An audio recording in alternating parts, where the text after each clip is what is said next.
Écoutons ensemble les excuses de la LFI concernant le comportement et ce qui se trouvait dans le sac de Rima Hassan. Non, Rima Hassan en garde à vue, c'est absolument injuste parce que la justice est injuste. Et pourquoi ? Parce que c'est mon ami, parce que Rima Hassan est mon amie, elle est dans mon camp, elle est dans le camp, nous dit Emmanuel Bompard ici présent, elle est dans le camp du bon, du bien, du juste. Alors la justice ne fait pas son boulot, alors la justice est injuste, alors la police est roussiste, alors la police n'aime pas Rima Hassan, alors la police est subjective. Ah, on me souffle dans l'oreillette en fait Emmanuel Bompard que non, en fait c'est Bardella, non c'est Marine Le Pen qui a été prise avec des boulettes de chemsex et autres, des boulettes d'herbachat, je ne sais pas quoi. Ok, en fait je me suis trompé là, la justice est juste, la justice est parfaitement objective, nous dit Emmanuel Bompard, et si vous avez l'audace de re-questionner la justice qui est en train de morigéner Marine Le Pen, eh ben vous êtes un méchant roussiste, donc une fois de plus et puis je gagne, face je perds. Ah non, en fait c'est bien Rima Hassan, Emmanuel Bompard, et hop il retourne une seconde fois sa veste. Non, en fait, la justice est injuste et c'est comme ça, sempiternellement. Pourquoi ? Parce qu'ils n'ont absolument aucun argument, sinon la victimisation et le gaslightingception. Mais comme d'habitude, on va analyser son petit storytelling, comment est-ce qu'il excuse Rima Hassan, non pas parce qu'elle est innocente ou coupable, mais tout simplement parce qu'elle est son amie et de son parti. Alors elle est forcément innocente et comme d'habitude, comment nous font-ils passer des vessies pour des lanternes ? On voit ça ensemble, tout de suite.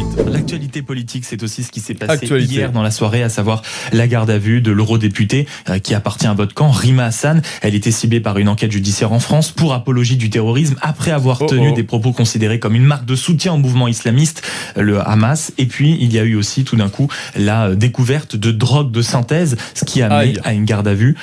Réaction ce matin. Pardon, mais excusez-moi, mais ce que vous dites ne correspond pas à ce qui s'est passé. Ce qui s'est passé, c'est que Rima Hassan... Donc là, déjà, requalification des faits. Alors, comment il va requalifier les faits ? A été convoqué sous le régime de la garde à vue à propos d'un tweet qu'elle a fait, qui ne concerne pas le Hamas, contrairement à ce que vous avez dit dans votre question.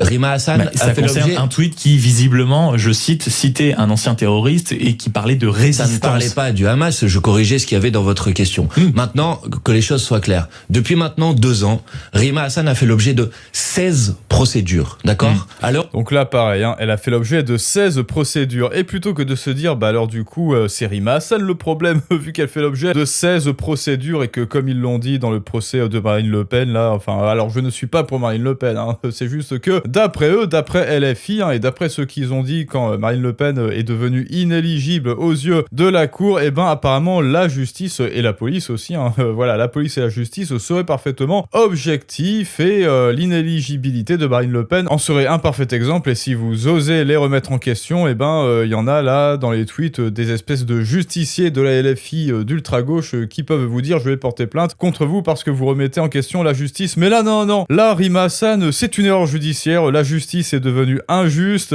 tout d'un coup, parce que ça n'est plus Marine Le Pen ou parce que ça n'est plus quelqu'un qui ne fait pas partie de mon camp. Là, tout d'un coup, la justice n'est plus du tout objective. Et donc, même si elle fait l'objet de 16 procédures judiciaires, c'est pas elle le problème, c'est l'autre le problème. Et c'est là où on met le premier pied, justement, dans la victimisation made by l'ultra-gauche, n'est-ce pas ? où je vous parle, 13 procédures sur les 16 procédures ont été classées sans suite. Rima Hassan fait l'objet d'une persécution. Et les 3 autres judiciaire. Une persécution judiciaire. Une persécution judiciaire et politique. Et en revanche, quand on lui dit, tel X personne qui ne fait pas partie de la LFI, ils sont harcelés judiciairement par la police, etc. Non, pour Bompard, alors soit ça n'existe pas, c'est comme les enfants, je me cache les yeux, et comme je me cache les yeux et que je ne vois pas le problème, ça n'existe pas, exactement comme Ercilia Soudé à chaque fois qu'il y a une noix ou un arbre qui attaque avec le haut couteau de cuisine, n'est-ce pas, une petite Philippine ou tout autre français, tout autre enfant français, ça n'existe pas, ou alors c'est dans la rubrique des chiens écrasés, pour Ercilia Soudé, c'est les faits divers, c'est les chiens écrasés, mais en revanche, Rima Hassan, oui, ça c'est du scellement politique et judiciaire. Politique, pourquoi ? Pour le seul tort qu'on lui reproche de prendre la parole et de dénoncer le génocide à Gaza. Quant à la question de la drogue, parce que hier, pendant toute la journée, Rima Hassan... Alors, et que fais-tu de, par exemple, là, j'ai un exemple qui me vient en tête de Marc Toiti qui, objectivement, comme il dit, des vérités objectives, justement économiques, comme quoi la France va droit dans le mur, c'est la mise sous tutelle là dans quelques semaines. Enfin bon, ça après, c'est son avis, hein. C'est effectivement un prophète de l'apocalypse, un peu un hospice funeste. Voilà, c'est une hospice funeste, Marc Toiti, mais toujours est-il que ces chiffres sont factuels et objectifs. Et bien lui, concrètement et factuellement, il fait, oui, l'objet de harcèlement politique. Oui, alors pourquoi est-ce que Emmanuel Bompard n'en parle pas, n'en fait jamais mention? Ah oui, je sais, c'est parce que il n'est pas de la LFI et donc il préfère défendre des gens qui ont des boulettes de chemsex ou de je sais plus quoi là dans leur sac. C'est mieux, c'est beaucoup mieux. Elle a été salie, insultée, calomniée sur à peu près tous les médias. Ce que je vous dis aujourd'hui, il y aura une conférence de presse cet après-midi, c'est que Rima Hassan n'avait aucune drogue sur Donc elle. c'est faux. C'est absolument pas de faux. drogue de synthèse. Contrairement à ce que dit le parquet, ça n'a jamais existé. Faux. Absolument faux. Et vous le verrez. D'accord. Et toutes celles et ceux qui ont participé de cette cabale hier se sont couverts de honte. Et le fait qu'il y ait des fuites policières. En même temps, même si c'était là, oui, on a vu des boulettes de CBD, je sais pas quoi, et donc c'est thérapeutique. Effectivement, le CBD c'est thérapeutique, mais bon, j'ai envie de dire, tout le monde sait, voilà, tout le monde sait qui sont en majeure partie les clients qui achètent du CBD, du moins en boulettes. Là, tout le monde sait qui c'est et tout le monde sait de quoi au juste ils veulent se sevrer, n'est-ce pas? Ensuite, le CBD là sous forme de pipette ou d'huile, c'est vrai que c'est bien, hein, ça vous détend, etc. Hein, je crois que moi-même, moi-même, votre serviteur, pour avoir essayé là, quand j'étais en prépa et qu'il fallait bosser 16 heures par jour, j'en prenais un petit flacon là, 2 gouttes, donc ça a rien à voir effectivement avec de la DRO-GUE et ça vous détend parfaitement. Mais là on parle de boulettes et dans ces boulettes, il y aurait eu des trucs, alors je sais plus quoi, de drogue de synthèse, donc là on est dans un autre monde, si tu veux, Emmanuel Bompard. Alors comment est-ce que tu légitimes ça? Ah oui, ça n'est pas la faute de Rima Hassan, c'est la faute du constructeur là, du producteur de CBD. Et voilà, le méchant, il savait que Rima allait passer dans son magasin et lui a donné des méchantes boulettes de drogue de synthèse de chemsex. Alors qu'est-ce que ça fait là? Moi je pensais que le CBD en boulette ça n'avait rien à voir avec la DRO-GUE. Sur la base d'informations mensongères qui sont ensuite utilisées dans les médias pour salir une personne sans qu'elle puisse répondre est une violation du secret de l'enquête, une violation de la présomption d'innocence. Voilà, c'est ça en fait, la justice. Alors pour Marine Le Pen, d'un côté, la justice fait son boulot et si vous les remettez en question, c'est une violation de justice. Et ensuite, du côté de la LFI, quand la justice accuse, quand la police accuse Rima Hassan, c'est aussi une violation de la justice. Donc une fois de plus, avec la LFI, pile je gagne, face tu perds. Merci Emmanuel Bompard.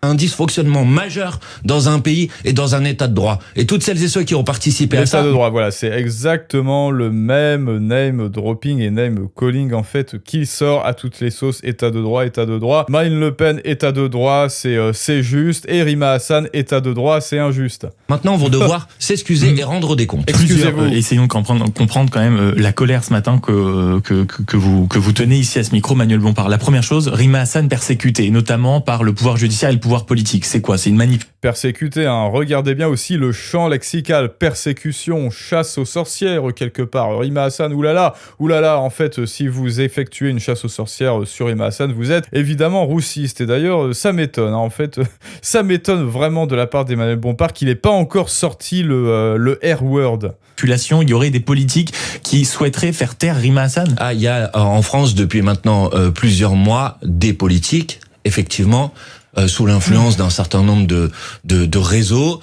qui c'est quoi les réseaux, Manuel de faire taire des réseaux pro-Netanyahou. Est-ce qu'il vous arrive? Les fameux réseaux pro-Netanyahou. Ça me rappelle le maître du Logos là qui dit avec son petit chapeau de schtroumpf, pour moi c'est forcément Azraël. De vous interroger, même si vous nous dites que c'est faux ce matin, de la consommation de drogue dans les rangs de la France Insoumise, de votre parti. Andy Kerbrad qui avait acheté de la drogue à un mineur qui est revenu voilà, c'est ça, pardon, je le coupe, mais c'est bon, ça me rappelle Andy Kerbrad plus. Alors évidemment, tout le monde sait que ça n'est pas le seul, hein, puisque l'autre gros boyard, pareil, il a avoué qu'il dealait quand il était plus jeune et qu'il en prenait lui-même. Donc Andy Kerbrad, plus gros boyard, plus certainement d'autres. Donc plus Rima Hassan, parce que comme je vous l'ai dit, oui, ok, c'est des boulettes de CBD, mais de quoi au juste avec ce CBD? De quoi essaye-t-elle de se sevrer au juste avec ces boulettes? Donc écoutez, ouais, ça commence à faire beaucoup.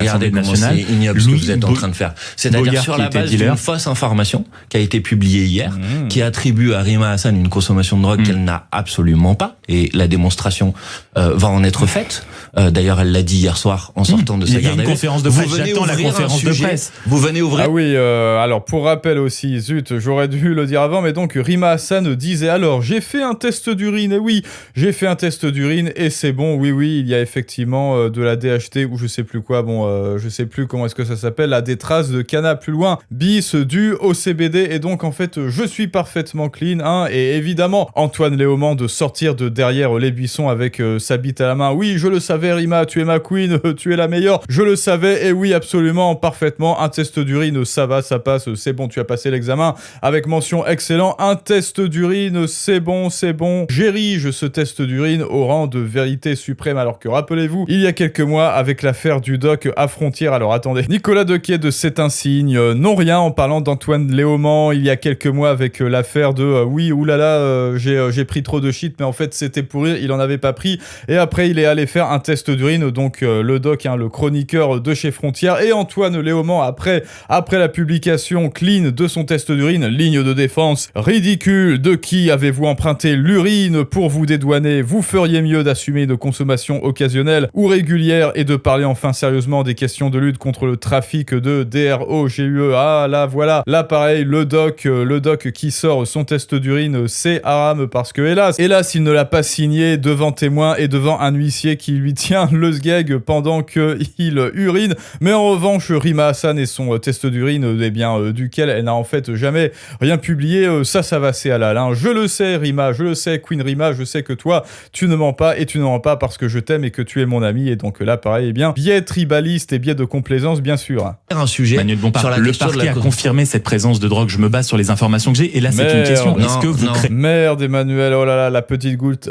L'utilisation de la drogue dans votre parti. Non, le parquet n'a pas confirmé cette présence de drogue. Dans la dépêche AFP, monsieur le cap d'une substance qui pourrait s'apparenter à de la drogue. D'accord ? Donc il est très présomption d'innocence-ception, hein. Il est très charité intellectuelle, charité morale. Merde, je me rappelle qu'au temps du doc, Emmanuel Bompard, disait oui, il y aurait peut-être de la DROGUE dans son urine. Non, Emmanuel Bompard, il disait non, il n'y a pas de conditionnel qui tienne, je le sais, je le sens dans mon ventre, je le sens dans mon petit ventre de mes émotions de petite femme qui s'ignore, de petite Vanessa qui s'ignore. Moi, Emmanuel Bompard, je sais que le doc est parfaitement coupable, mais la Rima Hassan, non, attention, conditionnel, et oui, là ça compte sur Rima Hassan, conditionnel, il y aurait peut-être des traces de DROGUE, là s'il vous plaît, elle est de mon camp, donc elle est forcément innocente, et je lui donne tous les gages d'innocence et de présomption, de charité morale et intellectuelle que je suis incapable de donner à mes adversaires, alors que c'est pourtant le summum de l'élégance, et ce summum de l'élégance pourrait justement les sauver, et ça leur permettrait justement de nous montrer qu'ils seraient honnêtes, et là peut-être on se dirait oui, la LFI est un parti respectable, c'est-à-dire qu'il donne des gages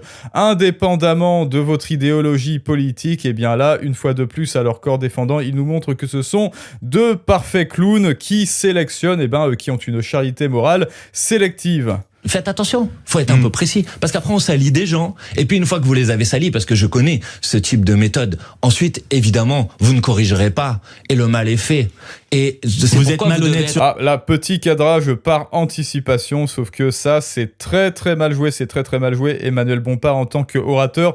Jamais on ne fait un cadrage par anticipation quand l'adversaire est présent ici en face de nous. Pourquoi ? Parce que ça va activer son biais de réactance, sa capacité de réactance, et donc là évidemment il va s'ériger contre toi, et ça, si tu avais acheté mon programme Pouvoir Persuasif, Emmanuel Bompard, tu le saurais et tu arriverais mieux à convaincre les gens. Sur ça, Manuel Bompard, parce qu'à chaque fois qu'il y a eu des imprécisions sur cette antenne, nous avons été les premiers à corriger. Extrêmement vigilant. C'est pourquoi vous devez prendre des pincettes quand on salit des gens sur la base de sources policières. Oui, les pincettes qu'il n'a jamais utilisées au moment du doc et de Frontières. Moi, ce que je demande aujourd'hui, c'est simple. C'est que le ministre de l'Intérieur, Monsieur Nunez, le ministre de la Justice, Monsieur Darmanin, diligente des enquêtes administratives pour savoir pourquoi on peut suivre la garde à vue d'une personne quasiment dans un live tweet sur Twitter sur la base de fausses informations. Bompard, c'est pas la première fois. Et je vais saisir l'Arcom pour que tous les médias qui ont relayé ces fausses informations présentent leurs excuses et soient sanctionnés parce qu'ils n'ont pas fait preuve de la prudence et de la déontologie nécessaires. Parce que je considère que l'honneur d'une personne, chacun et chacune d'entre vous devez être extrêmement vigilant. L'honneur d'une personne, attention, à condition que cette personne fasse partie de mon camp idéologique, hein, bien sûr, parce que sinon, il n'y a pas d'innocence qui tienne. Hein, et puis quoi encore, c'est bon, moi je condamne, moi Emmanuel Bompard, je condamne fermement et sans plus creuser et sans plus passer mes perceptions et mon petit ventre de Vanessa qui s'ignore au tamis de l'examen critique, ça je ne le fais que quand Rima Hassan fait partie de mon camp. Vigilant quand vous relayez des accusations à leur encontre, surtout quand elles sont ensuite démenties le lendemain. Et en tout cas, on attendra une fois plus la conférence de presse parce que pour l'instant, on fait avec les informations qu'on a. Donc non, pas des informations. Oui, c'est essentiel à condition que l'intéressé fasse partie de la LFI. Bon, écoutez, voilà, par élégance, on ne va pas creuser le Twitter de Emmanuel Bompard, même aussi, tout comme à l'instar de Antoine Léaumont, on verra de qui avez-vous emprunté l'urine pour vous dédouaner. Et oui, bah alors, pourquoi est-ce que tu ne poses pas cette question à Rima Hassan, Antoine Léaumont? Vous connaissez la réponse. Et donc, comme je l'ai dit, Emmanuel Bompard aurait peut-être mieux réussi à convaincre notre ami de Sud Radio s'il avait eu pouvoir persuasif et s'il connaissait, et là, c'est bien le biais de réactance. Et donc, vous savez quoi, allez, on va dire, alors là, on est quoi? On est lundi, voilà, allez, pour le lundi de Pâques, donc mardi, allez, jusqu'à mercredi soir, vous avez avec le code Bompard, parce qu'il faut sauver le soldat Bompard et tous ceux qui veulent persuader, mais cette fois avec les bonnes idées, les bons principes et les bons arguments, vous avez avec le code en description et en commentaire, on va dire 200 € offerts ou 202 ou 205 € offerts sur pouvoir persuasif pour vous aussi savoir vendre vos idées avec panache, élégance et surtout avec les bons arguments, n'est-ce pas Emmanuel Bompard? Et maintenant c'est à vous de me dire ce que vous en pensez les amis et je vous dis à tous à très bientôt pour un prochain storytelling du monde moderne, mais ça c'est une autre histoire.